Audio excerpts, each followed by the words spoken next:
पुराने ज़माने की बात है जब ज़मीन पर एक ऐसी कौम आबाद थी जो इंसानियत के नाम पर धब्बा थी।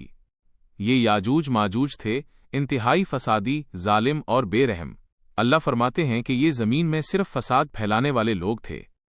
ये जहां से गुजरते वहां कत्लो गारत की आग लग जाती, हस्ती बस्ती बस्तियां उजड़ जाती और लहलहाती फसलें खाक हो जातीं।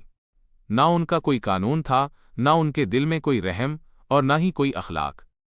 फिर उसी ज़माने में अल्लाह ने एक अजीम बादशाह को उठाया जिनका नाम था हज़रत ज़ुल्क़रनैन।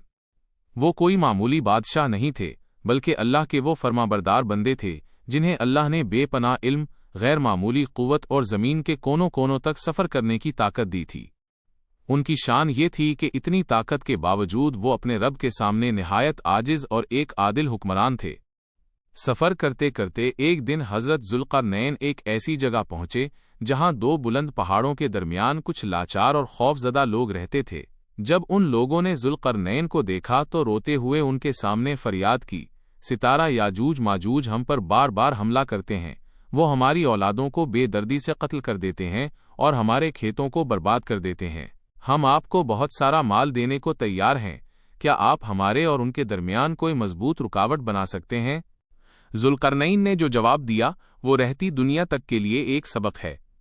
उन्होंने फरमाया, सितारा, अल्लाह ने मुझे जो कुछ अता किया है वो तुम्हारे इस माल से कहीं बेहतर है, बस तुम मेहनत में मेरा साथ दो।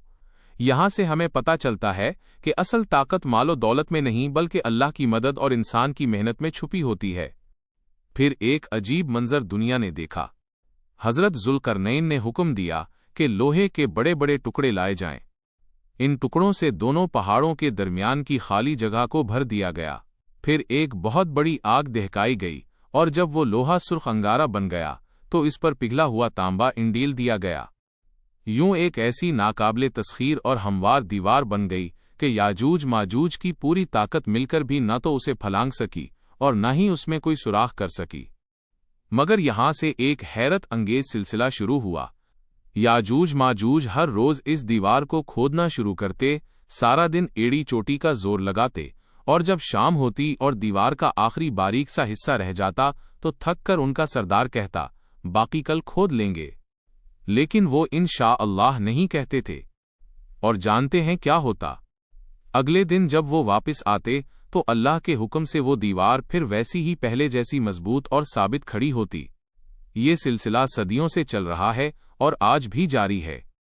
लेकिन फिर वो वक्त आएगा जब कयामत करीब होगी। रसूलुल्लाह सल्लल्लाहु अलैहि वसल्लम ने फरमाया है कि एक दिन उनका सरदार कहेगा, कुल इंशाअल्लाह हम इसे खोद लेंगे। बस उस इंशाअल्लाह की बरकत से अगले दिन वो दीवार वैसे ही कमज़ोर मिलेगी जैसे वो छोड़ कर गए थे। वो दीवार टूट जाएगी और याजूज माजूज किसी बिखरे हुए सैलाब की तरह पहाड़ों से नीचे उतरेंगे।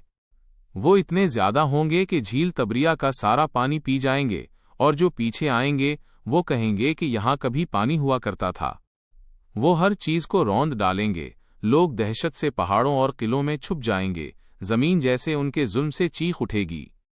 इस मुश्किल घड़ी में हजरत ईसा अलैहिस्सलाम मौजूद होंगे और वो अल्लाह के हजूर गिड़गिड़ा कर दुआ करेंगे। फिर अल्लाह की कुदरत का करिश्मा जाहिर होगा। अल्लाह उनकी गर्दनों में एक खास बीमारी पैदा कर देगा और वो सब के सब एक ही रात में ढेर हो जाएंगे। किसी इंसान को तलवार उठाने की जरूरत नहीं पड़ेगी, ये खालिस अल्लाह की कुदरत होगी। फिर अल्लाह बड़े बड़े परिंदे भेजेगा जो उनकी लाशों को उठाकर कहीं दूर फेंक देंगे और ऐसी बरकत वाली बारिश होगी कि पूरी जमीन आईना बन जाएगी।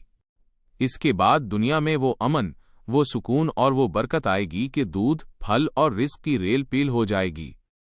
ये किस्सा हमें याद दिलाता है कि ताकत सिर्फ अल्लाह के हाथ में है, गुरूर हमेशा खाक में मिलता है और निजात का रास्ता सिर्फ ईमान, अदल और अल्लाह से दुआ करने में है। बेशक क़यामत की निशानियां हक हैं और अल्लाह का वादा सच्चा है।